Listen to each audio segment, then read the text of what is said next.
안녕하세요, 여러분. 오늘은 정말 특별한 이야기를 들려드리려고 합니다.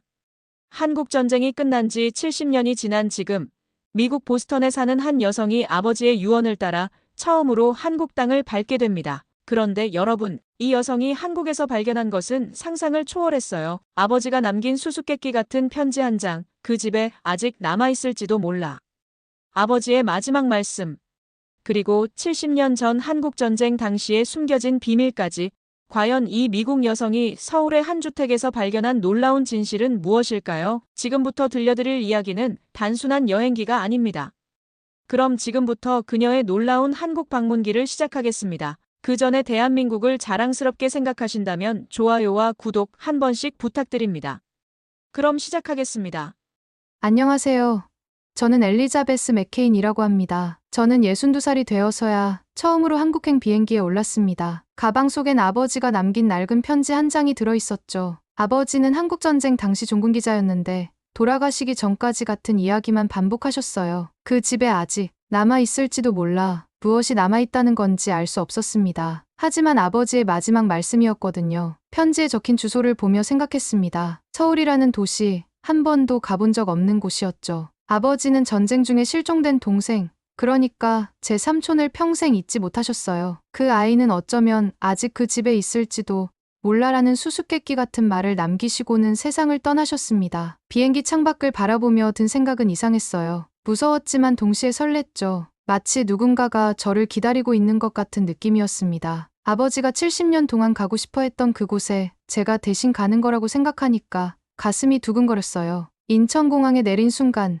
공기부터 달랐습니다. 깨끗했어요. 사람들이 질서정연하게 움직이는 모습을 보며 놀랐죠. 제가 상상했던 전쟁의 상처가 남은 땅과는 전혀 달랐거든요. 지하철을 타고 서울 시내로 들어가면서 창밖을 보니 현대적인 빌딩들이 하늘을 찌를 듯 솟아 있었습니다. 아버지의 편지를 다시 꺼내 읽어봤어요. 한글로 적힌 주소 옆에 아버지의 필체로 영어가 적혀 있었죠. If you find this place, you'll understand everything. 모든 것을 이해하게 될 거라니 무슨 뜻일까요? 지하철 안에서 만난 사람들의 모습도 인상적이었습니다. 모두가 스마트폰을 보고 있었는데 시끄럽지 않았어요. 조용하고 차분했죠.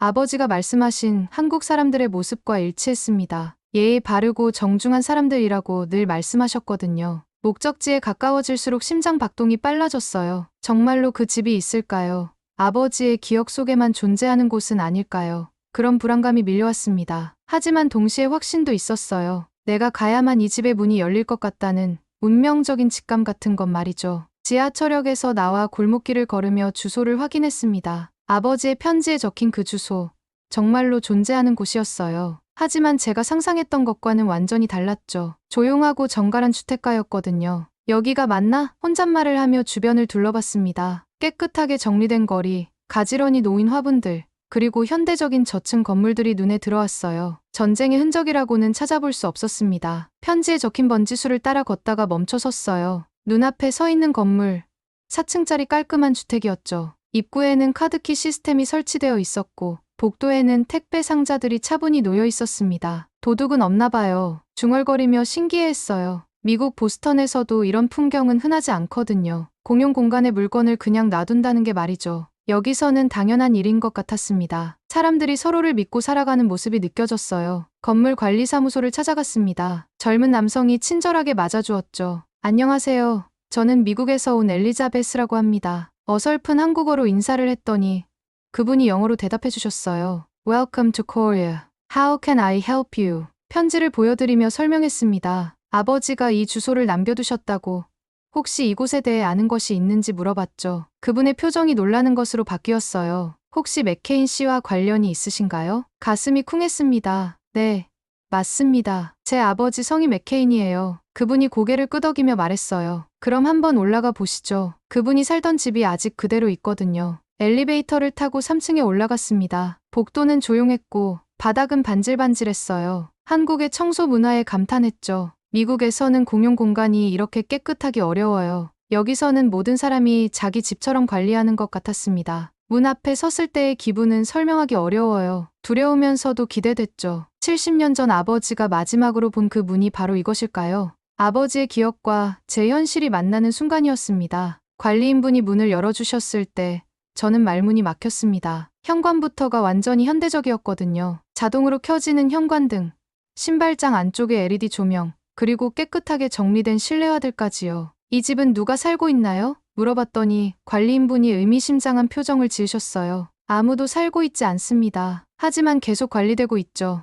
이상한 대답이었어요. 거실로 들어서니 더욱 놀랐습니다. 가구들이 모두 현대적이었어요. 하지만 어딘가 옛스러운 느낌도 났죠. 벽에 걸린 액자 속 사진들을 보니 1950년대로 보이는 흑백 사진들이 있었어요. 혹시 이 집을 직접 소유하신 분이 계신가요? 조심스럽게 물어봤습니다. 관리인분이 고개를 끄덕였어요. 한국전쟁 이후에 이곳에 집을 짓고 살던 미군이 계셨습니다. 독특한 분이셨죠. 심장이 빨리 뛰기 시작했어요. 그분 이름이 혹시 맥케인이라는 이름을 속삭였죠. 관리인분이 놀라는 표정으로 고개를 끄덕였습니다. 맞습니다. 존 맥케인 씨였어요. 세상이 잠깐 멈춘 것 같았습니다. 아버지가 말했던 그 집이 정말로 여기 있었어요. 그것도 아버지가 직접 지으신 집이었던 거죠. 그럼 저는, 네, 상속자이십니다. 오랫동안 기다렸거든요. 다리에 힘이 빠져서 소파에 앉았습니다. 아버지는 왜 이 사실을 숨기셨을까요? 왜 그 집에 아직 남아있을지도 몰라라는 애매한 말만 남기셨을까요? 관리인분이 차를 끓여주시며 설명해 주셨어요. 맥케인 씨는 전쟁 후에도 한국에 남아 계셨습니다. 이 집을 짓고 한국 가족들과 함께 살았죠. 정말 특별한 분이셨어요. 한국 가족들이요? 네. 전쟁 중에 구해주신 분들이 있었거든요. 그분들과 함께 이 집에서 살았습니다. 아버지의 삶에 대해 전혀 몰랐던 부분이 드러나고 있었어요. 창밖을 보니 서울의 풍경이 한눈에 들어왔습니다. 현대적인 빌딩들, 사이사이로 한옥의 기와 지붕도 보였어요. 전통과 현대가 조화롭게 어우러진 모습이었죠. 아버지가 이 풍경을 매일 보며 살았다니 상상도 못했던 일이었습니다. 집 안을 둘러보자고 하니 관리인분이 안내해 주셨어요. 부엌, 거실을 지나 욕실 문을 열었을 때 저는 정말 깜짝 놀랐습니다. 호텔보다 더 좋았거든요. 천장에 설치된 레인 샤워 헤드가 있었고 벽면에는 발 전용 노즐까지 있었어요. 이건 뭔가요? 물어보니 발을 씻는 거예요. 한국 사람들은 발을 깨끗하게 씻는 걸 중요하게 생각하거든요. 라고 설명해 주셨죠. 자동 워시타워라는 것도 있었어요. 버튼 하나만 누르면 샴푸, 린스, 바디워시가 자동으로 나오는 거였습니다. 정말 신기하군요. 감탄사가 저절로 나왔어요. 미국에서도 이런 시설은 고급 호텔에서나 볼 수 있거든요. 바닥이 따뜻했어요. 온돌이라고 합니다. 한국의 전통 난방 방식이죠. 관리인분이 설명해 주셨는데 발바닥부터 올라오는 따뜻함이 정말 좋았습니다. 겨울에는 얼마나 포근할까 상상해봤어요. 그런데 욕실 선반 위에서 오래된 면도기 하나를 발견했습니다. 다른 물건들은 모두 최신식인데 그것만 50년대 스타일이었어요. 저건 뭔가요? 관리인분의 표정이 잠깐 어두워졌죠. 그건 맥케인 씨 것이었어요. 돌아가시기 전까지 쓰시던 거죠. 손도 못 대겠더라고요. 가슴이 먹먹해졌습니다. 아버지의 마지막 흔적이 바로 여기 있었던 거예요. 면도기를 조심스럽게 들어봤습니다. 묵직했어요. 아버지가 매일 아침 이것으로 면도를 하셨을 생각을 하니 눈물이 날 것 같았죠. 아버지가 정말 여기서 살았구나라는 실감이 들었어요. 맥케인 씨는 정말 깨끗한 분이셨어요. 매일 아침 일찍 일어나서 면도하고 이 욕실을 반짝반짝하게 닦으셨죠. 관리인분의 말에 아버지의 모습이 그려졌습니다. 한국의 욕실 문화에 대해서도 더 알게 됐어요. 욕조와 샤워 공간이 분리되어 있고 환기 시설도 완벽했죠. 한국 사람들은 목욕을 정말 중요하게 생각해요. 하루의 피로를 씻어내는 시간이거든요. 아버지가 생전에 깨끗하고 따뜻한 나라라고 말씀하신 이유를 알 것 같았어요. 이렇게 작고 구체적인 공간에서 그 의미를 느끼게 될 줄은 몰랐습니다. 부엌으로 자리를 옮겼을 때 제일 먼저 눈에 들어온 건 정수기였어요. 정말 깨끗한 물이 나와요? 물어보니 관리인분이 웃으며 컵에 물을 따라주셨죠. 한 모금 마셔보니 정말 깨끗했습니다. 뜨거운 물도 바로 나와요. 버튼을 누르니 정말로 뜨거운 물이 나왔어요. 우리는 아직도 냄비에 끓이는데 라고 중얼거렸더니 관리인분이 웃으셨죠. 냉장고를 열어보니 깜짝 놀랐어요. 아니 완전히 정리되어 있었거든요. 칸막이가 세세하게 나뉘어져 있고 각각의 용도가 정해져 있었죠. 한국 사람들은 정리정돈을 정말 잘하시는군요. 맥케인 씨도 그렇게 사셨어요. 모든 물건을 제자리에 두고 냉장고도 늘 깨끗하게 관리하셨죠. 아버지의 꼼꼼한 성격을 떠올렸어요. 미국에서도 그러셨거든요. 부엌 서랍을 열어보니 더욱 놀라웠습니다. 젓가락, 숟가락, 포크가 각각의 칸에 정리되어 있었어요. 그리고 한국 전통 그릇들도 있었죠. 이 그릇들은 언제부터 있던 건가요? 맥케인 씨가 직접 사신 거예요. 한국 음식을 정말 좋아하셨거든요. 매일 김치찌개, 된장찌개를 끓여 드셨죠. 아버지가 한국 음식을 해 드셨다니 상상도 못했던 일이었어요. 가스레인지도 최신식이었습니다. 터치 하나로 불 조절이 되고 안전장치도 완벽했어요. 요리하기 정말 편하겠어요. 네. 맥케인 씨도 그렇게 말씀하셨어요. 한국의 부엌 기술이 정말 좋다고요. 싱크대 옆에는 음식물 처리기까지 있었어요. 이건 뭔가요?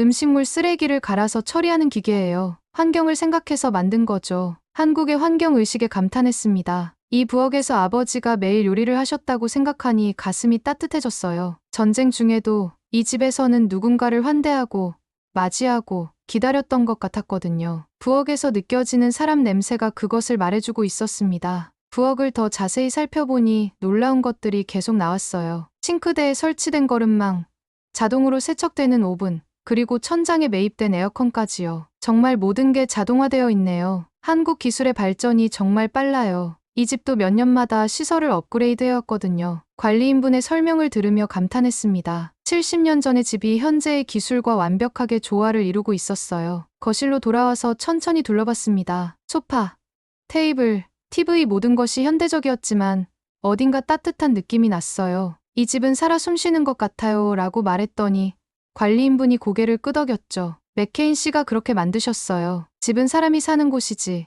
그냥 물건을 보관하는 곳이 아니라고 하셨죠. 아버지의 철학이 느껴졌어요. 벽을 자세히 보던 중에 이상한 걸 발견했습니다. 벽지가 조금 들떠있는 부분이 있었거든요. 여기가 좀 이상해요. 손으로 눌러보니 안쪽이 비어있는 것 같았어요. 관리인분이 놀라는 표정을 지으셨어요. 그런 게 있었나요? 저도 처음 보는데요. 조심스럽게 벽지를 들춰보니 작은 공간이 나타났습니다. 그 안에는 오래된 필름통과 편지 봉투들이 들어있었어요. 누가 이런 걸 숨겨놨을까요? 가슴이 두근거렸습니다. 아버지가 남긴 것일까요? 필름통을 조심스럽게 꺼내봤어요. 1953년 서울이라고 적혀 있었죠. 편지 봉투에는 한글과 영어가 섞여서 적혀 있었어요. 분명히 아버지의 필체였습니다. 이건 정말 특별한 발견이에요. 관리인분도 흥미진진해 하셨죠. 맥케인 씨가 숨겨두신 걸까요? 저는 확신했어요. 이건 아버지가 남긴 것이라고요. 편지를 열기 전에 잠깐 망설였습니다. 70년 동안 숨겨져 있던 아버지의 비밀을 알게 될 준비가 되어 있을까요? 하지만 여기까지 온 이상 알아야겠다고 생각했어요.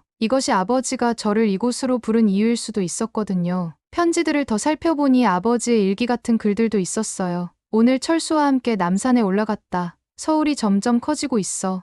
이 아이가 어른이 될 때쯤이면 정말 멋진 도시가 되겠구나라고 적혀 있었죠. 아버지의 예언이 정확히 맞아떨어진 셈이었어요. 또 다른 편지에는 이 집을 지을 때 철수 아버지가 온돌 놓는 법을 가르쳐 주셨다. 한국의 전통 기술이 정말 훌륭하다. 겨울에도 발바닥부터 따뜻해진다고 적혀 있었어요. 지금 제가 느끼고 있는 그 따뜻함을 아버지도 똑같이 느꼈던 거죠. 가장 마지막 편지는 1955년에 쓰인 것이었는데 나는 이제 미국으로 돌아가야 한다. 하지만 내 마음은 영원히 이곳에 남을 것이다. 철수야, 이 집을 잘 부탁한다라고 되어 있었어요. 민수 씨가 그 편지를 읽어주는 동안 저는 계속 고개를 끄덕일 수밖에 없었습니다. 편지를 펼쳤을 때 아버지의 글씨가 선명하게 보였습니다. 1953년에 쓰인 편지였어요. 내가 구한 그 아이의 가족이 이 집을 돌봐줬지. 그 아이가 이 집을 잊지 않게 해주면 좋겠구나. 심장이 빨리 뛰었어요. 아버지가 구하신 아이가 누구일까요? 필름통을 더 자세히 살펴보니 안에 흑백 사진들이 들어있었어요. 전쟁 중의 서울 모습들이었죠. 그 중에 한 장의 사진이 눈에 들어왔습니다. 어린 소년이 미군 군복을 입은 남성과 함께 찍은 사진이었어요. 그 남성이 아버지였습니다. 젊은 시절의 아버지 모습이 선명했거든요. 이 소년이 아버지가 구하신 분일까요? 관리인분에게 사진을 보여드렸더니 깜짝 놀라시더라고요. 이분, 우리 할아버지 같은데요. 할아버지요? 네.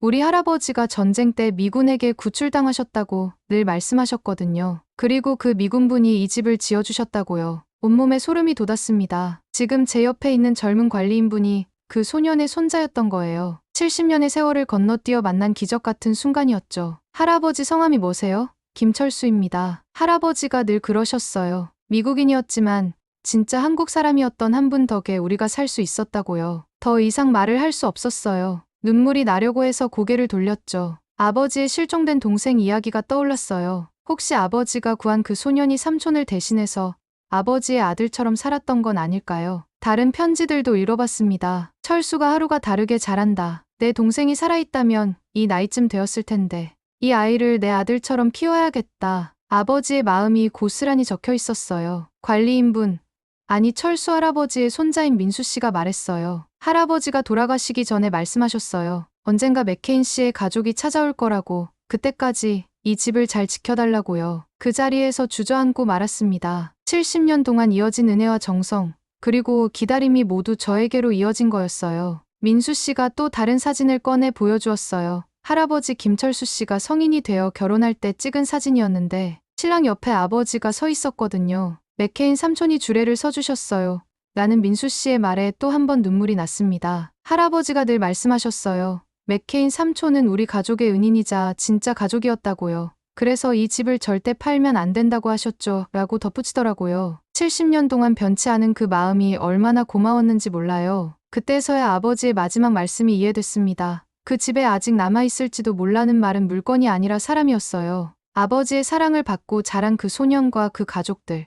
그들이 바로 아버지가 그 집에 남겨둔 가장 소중한 것이었던 거죠. 마지막 날 아침, 짐을 싸면서 방을 다시 한번 둘러봤습니다. 어디에도 아버지의 모습은 보이지 않았지만 아버지의 온기와 흔적과 생각들이 모든 곳에 스며 있었어요. 민수 씨가 마지막 편지 하나를 더 건네주었습니다. 이건 저희 할아버지가 맥케인 씨에게 쓴 편지예요. 전해드리라고 하셨거든요. 떨리는 손으로 편지를 받았죠. 맥케인 형님, 형님이 주신 새 생명으로 저는 행복하게 살았습니다. 이 집에서 가족을 이루고 아들을 낳고 손자를 보았어요. 형님의 은혜를 잊지 않겠습니다. 눈물이 멈추지 않았어요. 아버지는 왜 이 모든 이야기를 숨기셨을까요? 아마도 너무 소중한 기억이어서 함부로 꺼내고 싶지 않으셨던 거겠죠. 그리고 저에게는 직접 와서 확인해보라고 하신 거고요. 책상에 앉아서 저도 편지를 썼습니다. 아버지, 당신이 사랑한 나라에 와봤어요. 당신이 왜 이곳을 그리워하셨는지 알겠습니다. 한국은 정말 아름답고 따뜻한 나라였어요. 그리고 철수 할아버지 가족들을 만났어요. 70년 동안 이 집을 지켜주셨더라고요.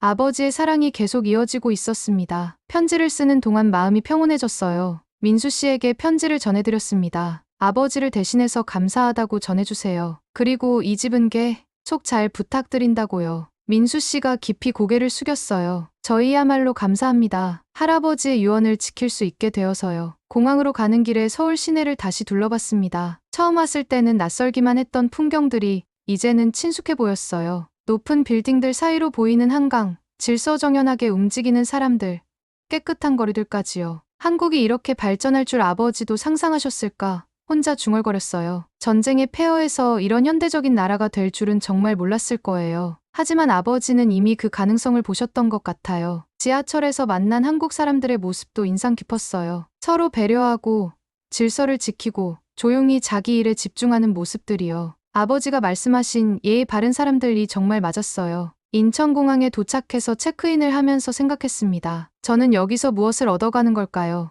아버지의 숨겨진 과거, 70년 전의 은혜, 그리고 한국이라는 나라에 대한 새로운 이해까지요. 비행기에 오르기 전 마지막으로 서울을 바라봤어요. 아버지가 평생 그리워했던 그 도시, 이제 저도 그리워하게 될 것 같았거든요. 언젠가 다시 오고 싶다는 생각이 들었어요. 창가 자리에 앉아서 이륙하는 서울을 내려다봤습니다. 점점 작아지는 도시의 불빛들을 보며 눈을 감았어요. 그제서야 아버지가 진정으로 돌아가신 것 같았거든요. 70년 동안 한국에 남겨둔 마음을 저를 통해 찾아가신 거죠. 가방 속에는 아버지의 편지들과 사진들, 그리고 제가 쓴 답장이 들어있었어요. 이제 저도 이 이야기의 일부가 되었습니다. 아버지와 철수 할아버지가 시작한 인연을 이어가는 사람이 된 거예요. 보스턴에 도착하면 누구에게 이 이야기를 해야 할까요? 아무도 믿지 않을 것 같아요. 하지만 괜찮아요. 제 마음속에 한국이 있고, 그 집이 있고, 그곳에서 만난 사람들이 있거든요. 그것만으로도 충분했습니다. 미국으로 돌아간 후 몇 달이 지났지만 저는 매일 그 집을 생각합니다. 민수 씨에게서 가끔 사진이 날아와요. 계절이 바뀔 때마다 집 앞 화분들을 갈아주시고 있다는 소식이죠. 그 사진들을 볼 때마다 가슴이 따뜻해집니다. 제 친구들에게 이 이야기를 해주면 모두들 놀라워해요. 한국이 그렇게 발달했다고, 70년 동안 그 집을 지켜준 가족이 있다고 믿기 어려워하죠. 하지만 저는 확신합니다. 한국은 정말 특별한 나라라고요. 지금까지 저는 엘리자베스 맥케인이었습니다. 제 사연을 들어주셔서 감사합니다. 마지막으로 1초밖에 걸리지 않는 구독과 좋아요, 알림 설정은 영상 제작에 큰 힘이 됩니다. 지금까지 여러분들과 감동적인 사연을 나누고 싶은 감동의 수다입니다. 오늘도 건강한 하루 보내세요. 감사합니다.